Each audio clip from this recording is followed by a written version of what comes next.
What's up everyone, welcome to the very first theme park related video of 2021 here on the channel. I'm gonna try and post something once a week now, and I'd like to at least get one theme park related video a month during the off season, just because this is not only a card game channel but also a coaster theme park. Literally just said card games and coasters and my new banner, but whatever. Anyways, today I thought we'd talk about my 2021 plans for the year. Before we get started, of course, if you like these videos, like, comment, subscribe, yada yada yada. Channel is supported, of course, by my link on TCG Player. Go there for your card game needs. That does help go towards many things to support the channel, including, of course, tickets for these theme parks. So, want to help me do these awesome trips? Then I'll, of course, have videos on them later.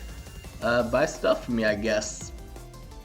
Another real quick shout before we get started. I don't know how this works, but like, I signed up for the Raise Ambassador program. They're still sending me stuff. I don't know if I'm actually gonna get sponsored or anything, but it's an energy drink. You drink them. Trying out this Galaxy Burst one today. Not bad. Yeah, they have a whole thing about being a healthier alternative energy drink, but like I said, I'm not gonna fully sell out until I'm actually getting sponsored, so there's your free shout out, I guess. Yay. Anyways, on to more stuff.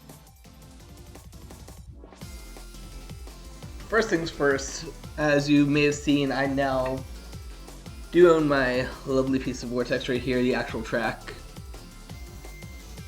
which I think was kind of the catalyst to get over my year of mourning for my beloved coaster.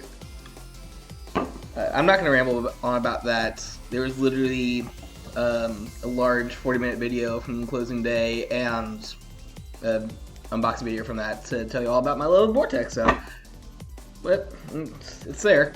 But the important part from that is, of course, I am now once again a Platinum Pass member. This is actually my old pass. I just still have it because I keep these kind of things. This means, of course, we are finally going back to Kings Island. I finally get to ride Orion after waiting a year. I say all this like we didn't get hit by the, I don't know if I'm allowed to say the C word yet. We'll just say the plague, the thing. It'd be cool to be back at Kings Island. Of course, it'll be a lot different now without Vortex there. But, I mean, still have Mystic Timbers. It's still one of my favorite wing coasters. Still a very solid park in general, like a very solid lineup. And of course, Platinum Pass gives me all sorts of things like my food. I eat food sometimes. And yeah, Orion. We have a Giga coaster now, B&M Giga. First of all, I've never been on any of the B&M Giga coasters. Like, I've been on Millennium, of course, and I-305 down at King's Dominion. I actually was lucky enough to ride it before any of the modifications, so I got the blackout G's on it, which that'll be for another video, that's whatever in the future. Anyways, yeah, I haven't been on any of the B&M Gigas yet, so I'm super excited to ride this. I've heard kind of mixed reviews about it, but they're pretty hype up. I'm excited to ride that. I'm excited, so we're definitely going to do that. And that is leading into what I am calling the year of B&M Gigas. Pending name. I could probably think of something better, but for now, what's what we're going to go at the year of B&M Gigas. Because my two big trips for the year both involve B&M Giga Coaster, also involve Cedar Fair Parks, because they happen to be at all Cedar Fair Parks right now. Go figure. So, first things first. Definitely happening. Carowinds trip.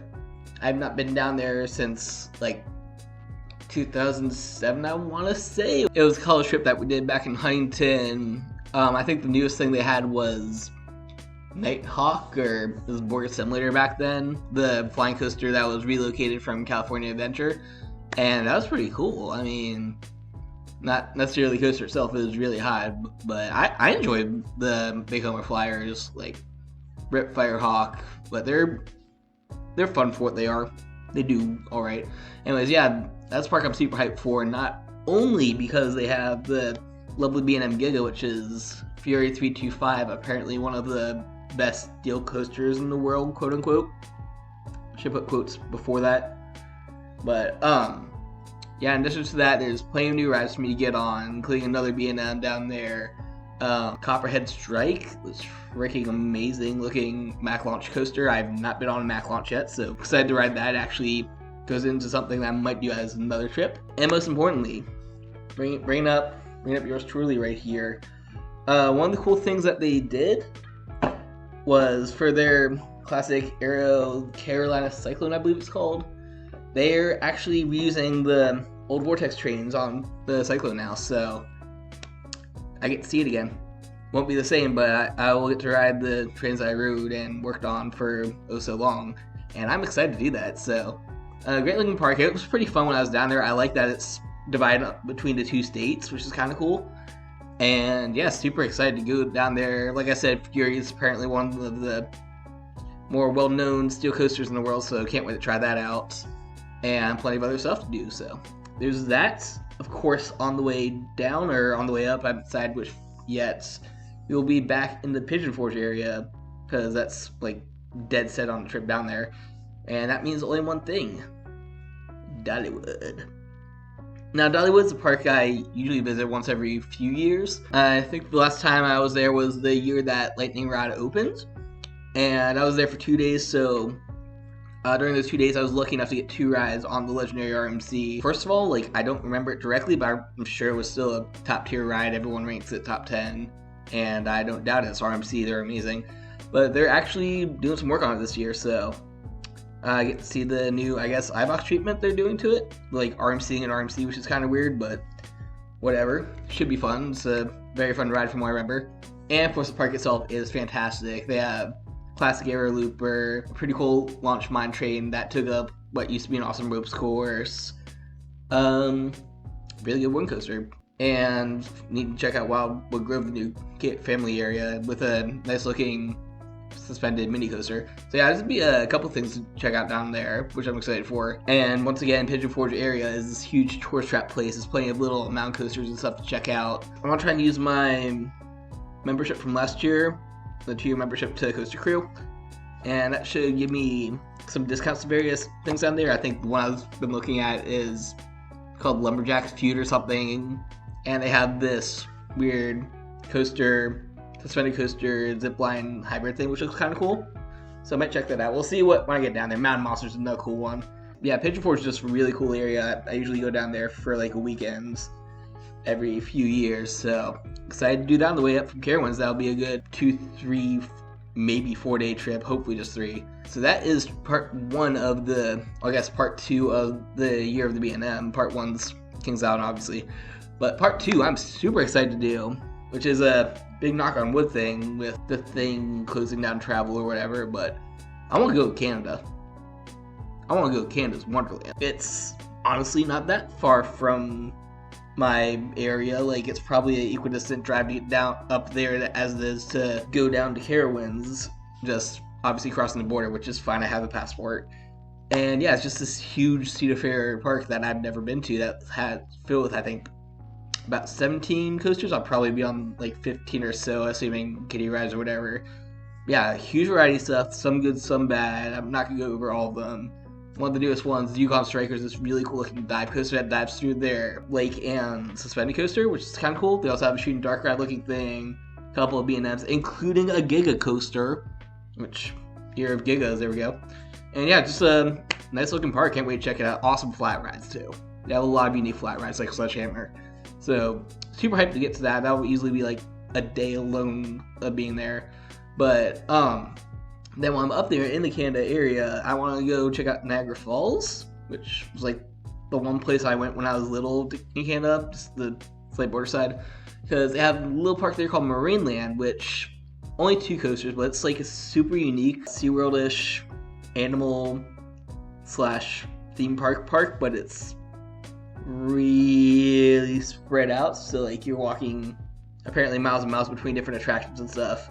It's a really awkward park from what I've heard, but like they have this really cool almost mine trainy steel aero coaster called Dragon Mountain, which Aero Classics, I gotta support all of the arrows now. It's arrows, and yeah, that would be super cool. I think there's a couple of touristy things I can do while I'm in Niagara Falls, a couple of smaller credits I grab along the way, so I'm expecting to have like roughly 20 coasters on this trip on the way up and back.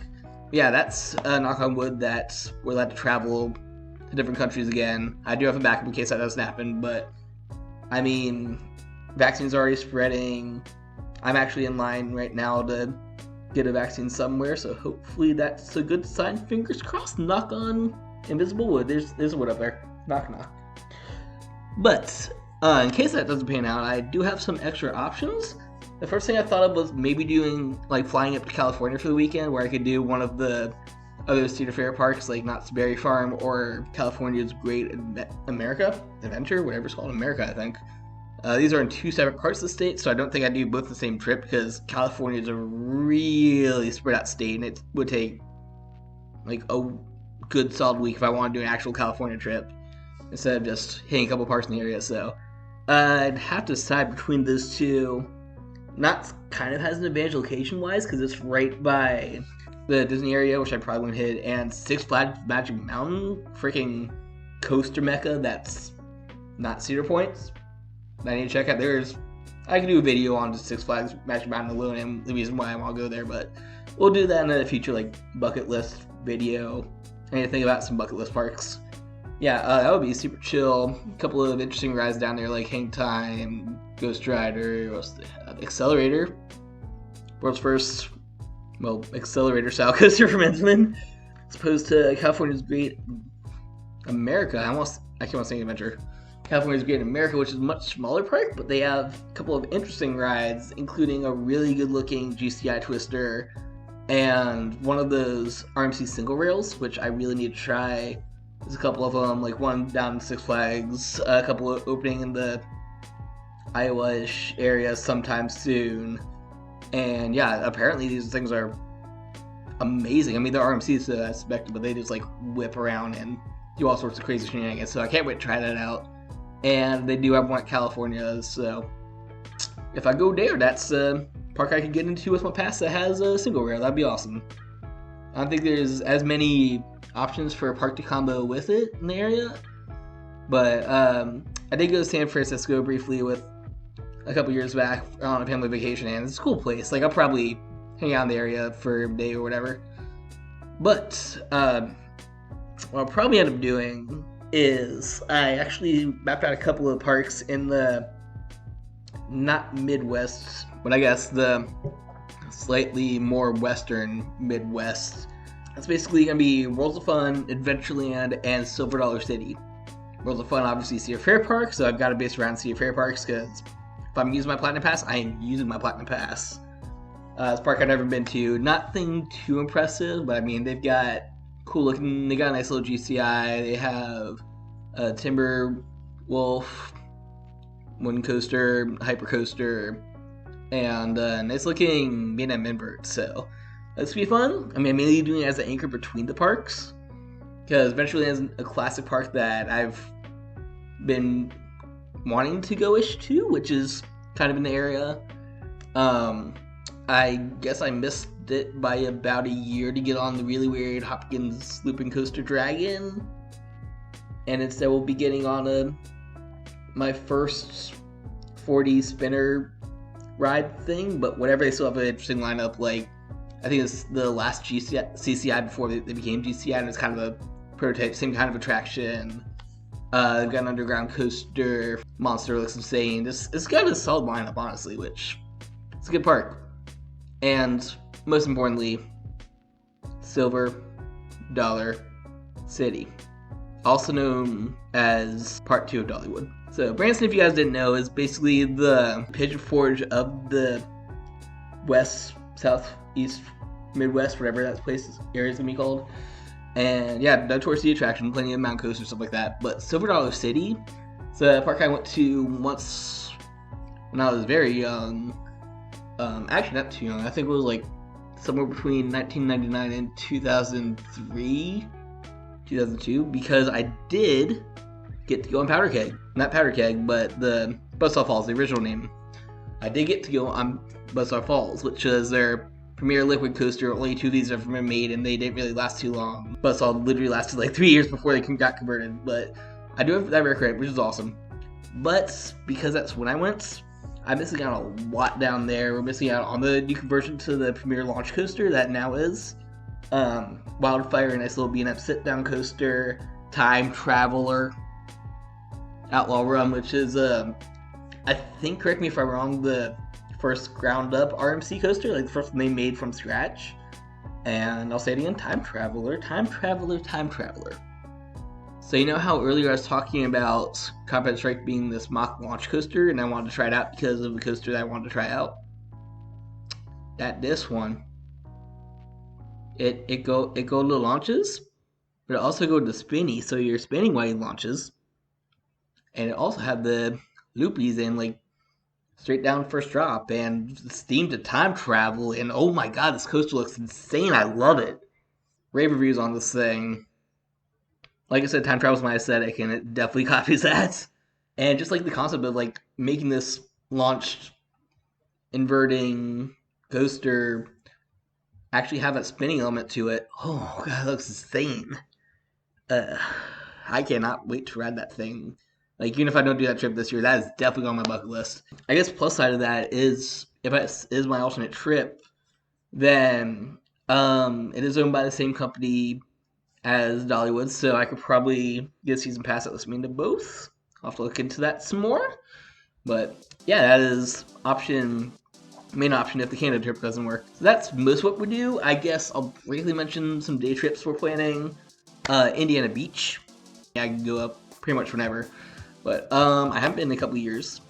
They recently had a nice little roller coaster promotion, for lack of a better sense. They announced they were closing within like a month. The new owner was found, and they decided to redo everything. They have a ride from Coney Island, my Coney Island, and Chimera. Again, a classic Schwarzkopf coaster from Mexico. I know there was an accident on it a couple years ago, but I mean, that park didn't reportedly do anything to the ride. IB's gonna reprofile it. They're probably gonna maybe get new trains on it, or like fix whatever the kink was with it. I'm sure it'll be fine, but oh, it's so exciting. The park itself was already fantastic. Like, nice little boardwalk over the lake kind of thing. And all the rides are stacked up. There's a bunch of unique coasters. Cornball Express is great. Steel Hog, really cool ride. Loco Sumo, Lost Coast of Superstition Mountain. It's just a really cool, really unique park. I love going there once every few years. And now they're getting a international, world famous, super awesome coaster. I can't wait to check it out. So that's the main one, but I'm wearing my Raven shirt. Holiday World, maybe. I don't know if I'll go or not. Like, maybe I'll attend Hollywood Nights, because I haven't done that in forever. And Coaster Crew membership, I could probably get in on that. But that'll be something we investigate in the future. So those are my main plans for the year. I might think of some ones to do an update video later, but like pretty much Cedar Fair parks, a couple trips based around those, and hopefully getting on all 3 of the Giga coasters that B&M has made, which will also mean I've been on all the Giga coasters in the United States area. I guess America, Canada's not the US, it should be, because it's awesome. That, checking out IB for the first time in a while, and hopefully some other parks.